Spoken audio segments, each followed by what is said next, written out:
தேவனே வாழ்க. உள்ளொரு ஜோதியே வாழ்க. உள்ளம் நிறைந்தோனே வாழ்க. நீங்காதொருவனை வாழ்க.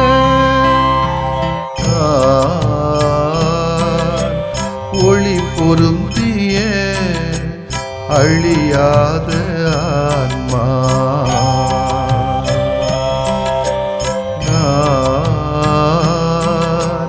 ஒளி பொருந்திய அழியாத ஆன்மா. நீ என்னில் நான் உன்னில் ஈஸ்வரா.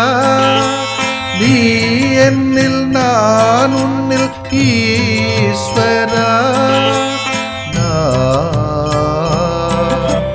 ஒளி பொருந்திய அழியாத ஆன்மா.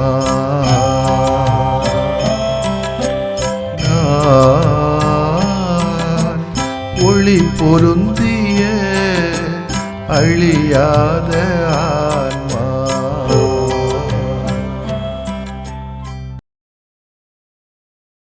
கடவுளே, உங்க அன்பை எப்படி சொல்ல?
அன்பால் சொந்தமான என் தெய்வமே. உந்தன் உறவு எனக்கு வாழ்வின் உறுதி. உயிரின் பயணம் அதனில் தொடரும்.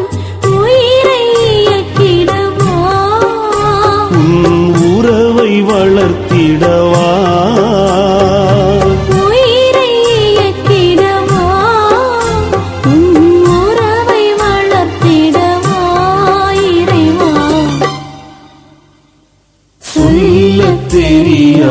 அன்பால் சொந்தமான என் தெய்வமே.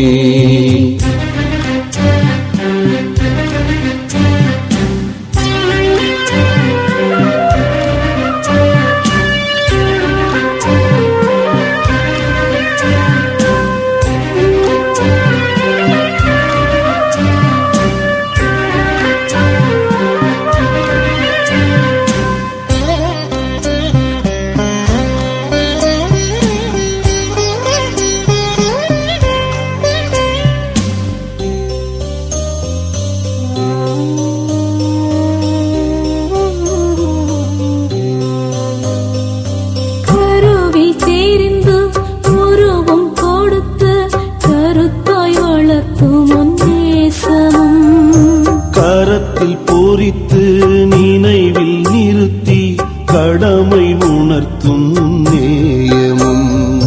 கண்ணின் மணியாய் உன்னுள் வைத்து கனிவாய் காக்கும் உன் கருணையும்.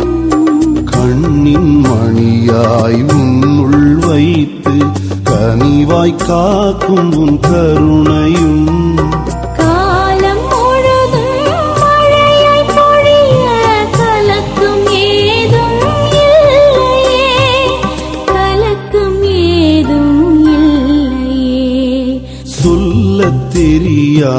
அன்பால் சொந்தமான என் தெய்வமே. உந்தன் உறவு எனக்கு வாழ்வின் உறுதி. உயிரின் பயணம்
சிந்தையை உந்தன் நோக்கில் என்றும் இயக்கும் உன் உடன் துணை.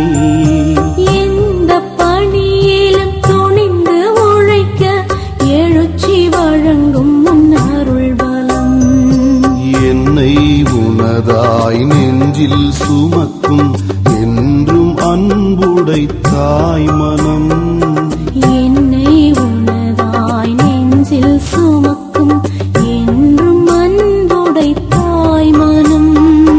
எல்லோர் வாழ்விலும் எல்லாமாகிய எளியன் பவுல் போல் வாழ்ந்திட, எளியன் பவுல் போல் வாழ்ந்திட. சொல்லத் தெரிய அன்பால் சொந்தமான என் தெய்வமே. சொல்லத் தெரியா அன்பால் சொந்தமான என் தெய்வமே. உந்தன் உறவு எனக்கு வாழ்வின் உறுதி. உயிரின் பயணம் அதனில் தொடரும். உயிரை இயக்கிடவா, உறவை வளர்த்திடவா, உயிரை இயக்கிடவா, உன் உறவை வளர்த்திடவா இறைவா. சொல்லத் தெரியா அன்பால் சொந்தமான என் தெய்வமே.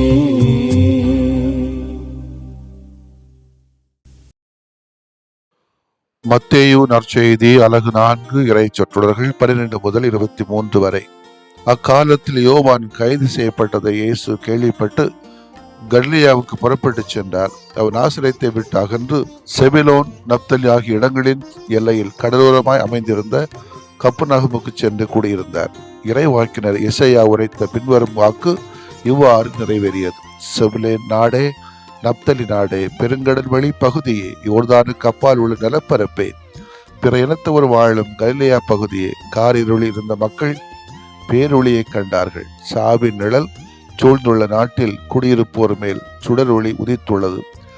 அது முதல் இயேசு மனமாறுங்கள், ஏனெனில் விண்ணரசு நெருங்கி வந்து விட்டது என பறைசாற்றத் தொடங்கினார். இயேசு கலிலேயா கடலோரமாய் நடக்கும்போது சகோதரர் இருவரை கண்டார். ஒருவர் பேதுரு எனப்படும் சீமோன், மற்றவர் அவர் சகோதரரான அந்திரேயா. மீனவரான அவ்விருவரும் கடலில் வலை வீசிக் கொண்டிருந்தனர். இயேசு அவர்களை பார்த்து, என் பின்னே வாருங்கள், நான் உங்களை மனிதரை பிடிப்பவராக்குவேன் என்றார். உடனே அவர்கள் வலைகளை விட்டுவிட்டு அவரை பின்பற்றினார்கள். அங்கிருந்து அப்பால் சென்ற போது வேறு 2 சகோதரர்களை கண்டார். அவர்கள் செபதேயின் மகன் யாக்கோவும் அவர் சகோதரரான யோவானும் ஆவர். அவர்கள் தங்கள் தந்தை செபதேயுடன் படகில் வலைகளை பழுது பார்த்து கொண்டிருந்தார்கள். இயேசு அவர்களையும் அழைத்தார். உடனே அவர்கள் தங்கள் படகையும் தந்தையை விட்டுவிட்டு அவரை பின்பற்றினார்கள். அவர் கலிலேயா பகுதி முழுவதும் சுற்றி வந்தார். அவர்களுடைய தொழுகை கூடங்களில் கற்பித்தார். விண்ணரசு பற்றிய நற்செய்தியை பறைசாற்றினார். மக்களிடையே இருந்த நோய் நொடிகள் அனைத்தையும் குணமாக்கினார். ஆண்டவரின் அருள்வாக்கு. இறைவா உமக்கு நன்றி. கிறிஸ்து இயேசுவிலே பிரியமுள்ள சகோதர சகோதரிகளே, ஞாயிற்றுக்கிழமை வாழ்த்துக்களையும் ஜெபங்களையும் உரித்தாக்கிக் கொள்கிறேன். தவறு செய்கிறவன் திருந்தனம், திருந்தி ஆக வேண்டும். மன்னிப்பு கொடுத்தாக வேண்டும். மன்னிப்பு கேட்க வேண்டும். மன்னிப்பு வார்த்தையாலும் வாயாலும் மட்டுமல்ல, மாறாக அது செயலிலே வெளிப்படுத்தப்பட வேண்டிய ஒன்று என்பதை இன்றைய நாளும் இன்றைய திருவிழா நாயகன் சவுல் என்கிற பவுலும் நமக்கு வெளிப்படுத்துகிறார்கள். திருச்சபை இன்றைக்கு பவுலின் மனமாற்ற விழாவை நினைவாக கொண்டாடுகிறது. சில உண்மைகளை புரிந்து கொள்ள வேண்டும் என்று சொன்னால், இவரை பற்றி தூய பவுல் கிபி 9ஆம் ஆண்டு அளவிலே யூதாவின் 12 குலங்களில் ஒன்றான பெஞ்சமின் குலத்திலே பிறந்தவர். இவரது யூத பெயர் சவுல். இன்றைய துருக்கி நாட்டின் பகுதியான சிலிசியா மாநிலத்தின் ரோமை குடியிருப்பான தர்சு நகரத்தில் இவரது குடும்பம் ஆழ்ந்து வந்தது. செல்வமும் செல்வாக்கும் பெற்றிருந்த இவரது குடும்பத்திற்கு ரோமை குடியுரிமையும் இருந்தது. இவர் இளமையிலிருந்தே யூத சட்டங்களையும் நெறிமுறைகளையும் கற்றறிந்தார். உலக பொது மொழியாயிருந்த கிரேக்கத்தையும் கற்றுத் தெளிந்தார். பின்னர் எருசலேம் சென்று புகழ்பெற்ற கமாலியேல் என யூத ரபியிடம் கல்வியும் பயின்றார். யூத கோட்பாடுகளை கில்லேல் இருவது விளக்கங்களை தழுவி கடைபிடிக்கின்ற பரிசேயர் சமய பிரிவின் ஆரோமிக்க உறுப்பினராக இருந்தார். இயேசு வாழ்ந்த காலத்தில் இவர் பாலஸ்தீனாவில் இருந்திருக்கலாம் என கூற இடம் உண்டு. இப்படிப்பட்டவர் யூத மதத்தின் மீது இருந்த பற்றினாலே கிறிஸ்தவர்களை அதிகமாக துன்புறுத்த தொடங்கினார். முடியப்பரை கல்லறிந்து கொல்வதற்கு இவர் உடன்பட்டிருக்கலாம் என்று திருத்துதர் பணிகள் நூலிலே நாம் வாசிக்கலாம். ஒருமுறை கிறிஸ்தவர்களை துன்புறுத்துவதற்காக தமஸ்கு நகருக்கு செல்லுகின்ற வழியிலே தான் ஆண்டவருடைய இயேசு அவரை தடுத்து ஆட்கொண்டார். அவரை புறவினத்தாருக்கு நற்செய்தி அறிவிக்கின்ற கருவியாகவும் ஏற்படுத்துகிறார். தூய பவுல் மனமாற்றம் ஒரு நேரத்தில், ஒரு நாளில், ஒரு இடத்தில் நடந்தது என்று என்னால் சொல்ல முடியாது. There is a process. Conversion is a process. மனமாற்றம் ஒரு வளர்முறை என்பதுதான் என்னுடைய பார்வை. ஒரு நாளில் நடந்ததல்ல. ஏற்கனவே தடுத்து ஆட்கொள்வதும் ஒரு நேரம் நடந்திருக்கலாமா இருக்கும். அதுவும் மனதளவிலே ஒரு போராட்டம் நடந்திருக்க கூடும். என்னுடைய வெளிப்பாடு தான் இது. தூய பவுல் ஆண்டவர் இயேசு நற்செய்தி அறிவிக்க 3 திருத்துது பயணங்களையும் மேற்கொண்டார் என்று சொல்லப்படுகிறது. 3ஆம் பயணத்தின் போது கலாத்தியா, பெருகியா, கொரிந்தி, மாசிதோனியா ஆகிய போன்ற இடங்களுக்கு சென்று திருப்பணியை மாற்றியிருக்கிறார். அதன் பிறகு எபேசு நகரை மையமான பணித்தொழிலாக கொண்டு பவுல் செயல்பட்டார். அங்கு சிறைப்பட்டார். அக்காலத்தில் அவர் சில சிறைக்கூட மடல்களை எழுதியிருக்கலாம். கிபி 58ஆம் ஆண்டு எருசலேமில் தங்கினார். பின்பு கிபி 60 வரை செசரியாவில் சிறைப்பட்டிருந்தார்.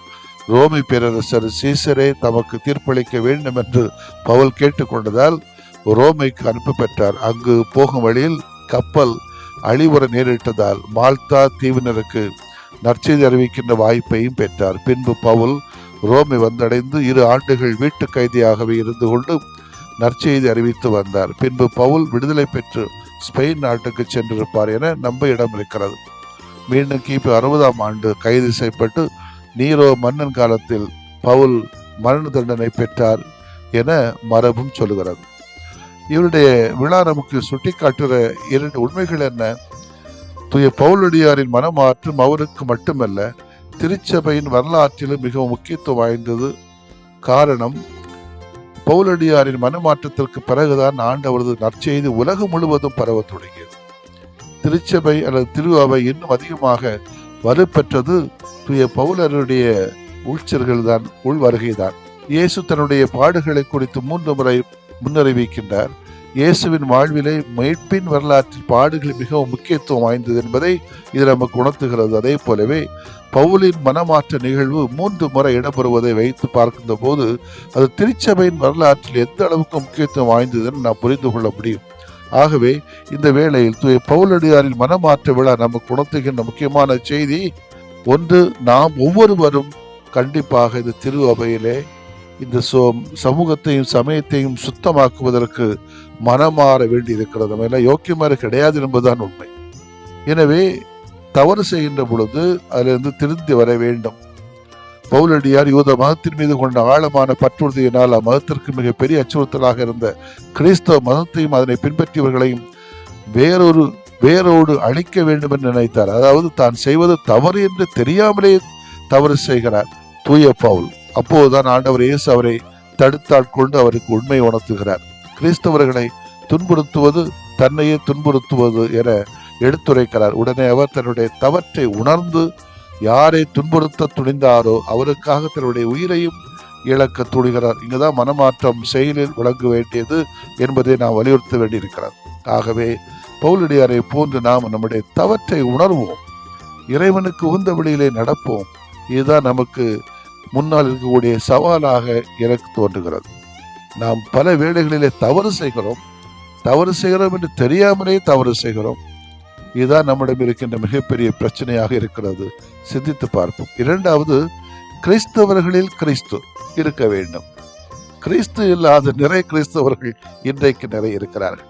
கிறிஸ்தவர்களிலே கிறிஸ்து வாழ வேண்டும், வாழ்கிறார் என்பதை நாம் உறுதி செய்ய வேண்டும் நம்முடைய வாழ்க்கையின் மூலமாக. பவுலடியார் எருசலேமிலிருந்து தமஸ்கு நகரை நோக்கி செல்கிற போது வானத்திலிருந்து தோன்றிய ஒளியானது அவரை சூழ்ந்து கொள்ள அவர் தான் பயணம் செய்த குதிரையிலிருந்து கீழே இடறி விடுகிறார். அப்போது அவர், ஆண்டவரே நீர் யார் என்று கேட்கிறார். அதற்கு இயேசு, நீ துன்புறுத்துகிற இயேசு நானே என்கிறார். இங்கே இயேசு தன்னை கிறிஸ்தவர்களோடு திருச்சபையோடு இணைத்துக் கொள்கிறார் அல்லது அடையாளப்படுத்திக் கொள்கிறார் என்பதும் உண்மை. அப்படி என்றால் நாமும் கிறிஸ்தவர்களாகிய நாம் நம்மிலே கிறிஸ்து இருக்க வேண்டும். நாமும் கிறிஸ்துவை பிறருக்கு அடையாளப்படுத்திக் கொள்ள வேண்டிய கடமை இருக்கிறது, பொறுப்பு இருக்கிறது, உரிமை இருக்கிறது. ஆமென். மன்றாடுவோமாக. அன்பின் ஆண்டவரே, எங்களிலே உம் திருமகன் இயேசு கிறிஸ்துவை வெளிப்படுத்துகின்ற சக்தியை தாரும். தவறு செய்கிற நாங்கள் திருந்தி வாழவும், இந்த சமூகத்தை திருத்தி வாழவும் தேவையான துணிச்சலையும் தெளிவையும் ஆற்றலையும் எங்களுக்கு தாரும். ஆமென்.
தந்தையே, இவர்களை மன்னியும்,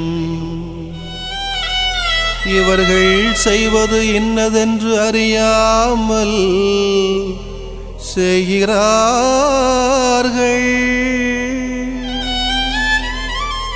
இவர்களை மன்னியும்.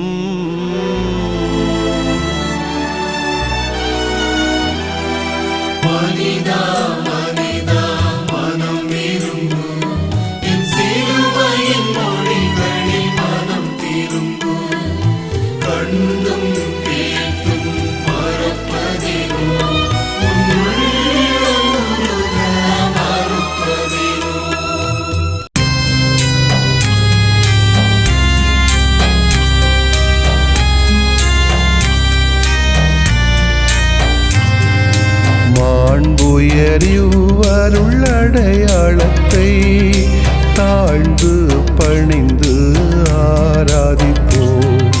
பழைய நியம முறைகள் அனைத்தும் இனி மறைந்து முடிவு பெறுக. புதிய நியம முறைகள் வருக. புலன்களாலே மனிதன் இதனை அறிய இயலா. குறைகள் நீக்க நம்பிக்கையின் உதவி பெறுக.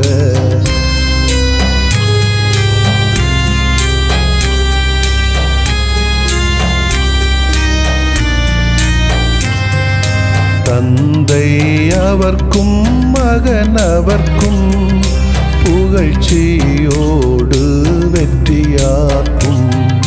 மீட்பின் பெருமை மாட்சிமையோடு வலிமை வாழ்த்து யாவுமாக. இருவரிடமாய் வருகின்றவராம் தூய ஆவியானவர்க்கும் அளவில்லாத சமப்புகழ்ச்சி என்றுமே உண்டாகுக. ஆமென்.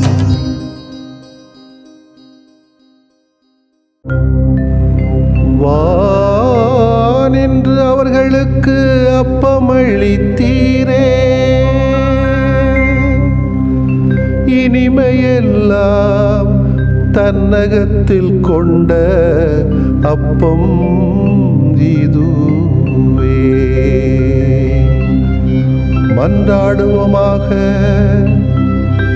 இறைவா, இந்த வியப்புக்குரிய அருளடையாளத்திலே உம்முடைய பாடுகளின் நினைவை எங்களுக்கு விட்டு சென்றீ. உம் திருவுடல் திருநத்தமாகியவற்றின் தூய மறைவருளை வணங்கும் நாங்கள்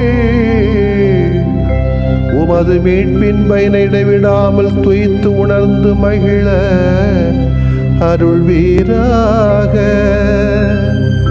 தந்தையாகிய இறைவனோடும் தூய ஆவியாரின் ஒன்றிப்பில் இறைவனா என்றென்றும் வாழ்ந்து ஆட்சி செய்கின்ற உம்மை மன்றாடுகிறோ.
கண்ணுக்குள் கருவிழியாய் நெஞ்சுக்குள் என்னை தாங்கி கரங்களில் என் பெயர் பொறித்த இறைவா.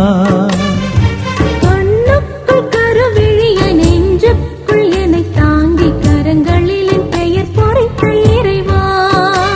உன்னை உயிரோடு இணைத்து உறவாக கொண்டு உளமாற சொல்வேன் வாழ்வாலே நன்றி.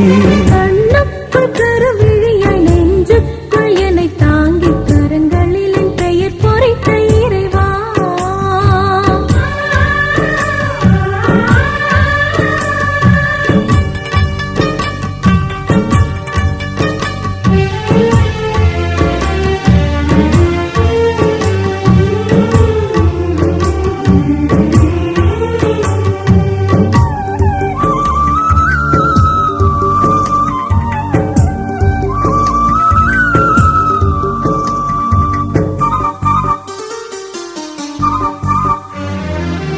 மண்ணுக்குள் நீ தந்த கொடை என்னும் வாழ்வில் எண்ணற்ற நன்மைகள் நிதம் பொழிகின்றாய். விண்ணுக்குள் நான் வந்து உன்னை காண நினைத்தால் மண் மீது மனிதத்தின் மாண்பாய் உள்ளாய். உன்னோடு நான் வாழும் உயிருள்ள நாள் வரை உன் பாச பணியாகி உயிர் நன்றி நானாகும். உன்னோடு நான் வாழும் உயிருள்ள நாள் வரை உன் பாச பணியாகி உயர் நன்றி நானாக. இறைவா நன்றி, இனிதாய் நன்றி, நிறைவாய் நன்றி, நானே நன்றி. இறைவா நன்றி, இனிதாய் நன்றி, நிறைவாய் நன்றி, நானே நன்றி. கண்ணுக்குள் கருவிழியாய் நெஞ்சுக்குள் என்னை தாங்கி கரங்களில் என் பெயர் பொறித்த இறைவா.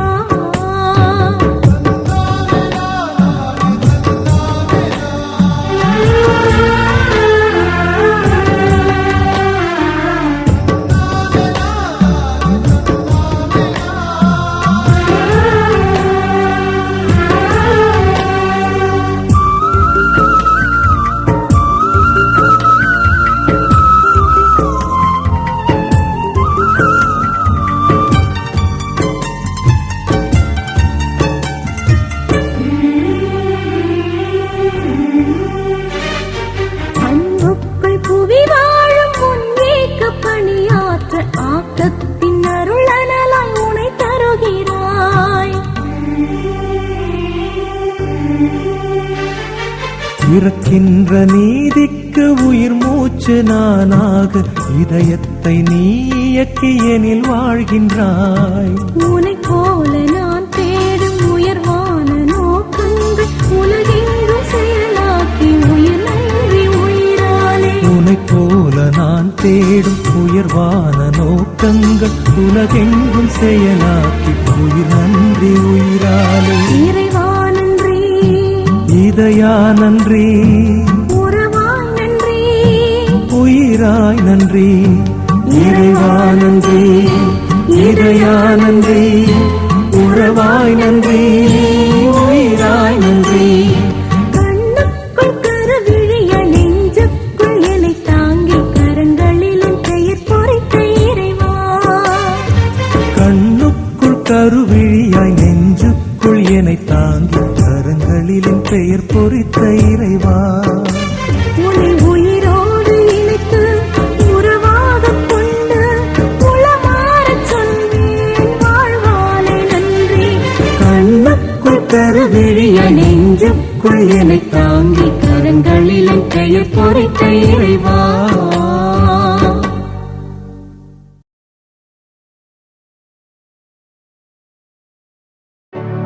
நிலையான புகழுக்குரிய தூய இறை நன்மைக்கு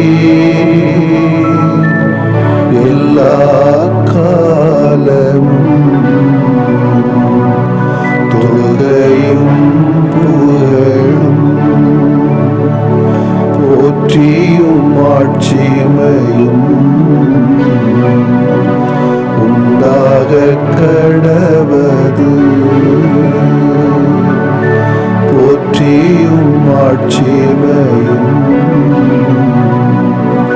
உண்டாக கடவது. தந்தை, மகன், தூய ஆவியாரின் பெயராலே ஆமென்.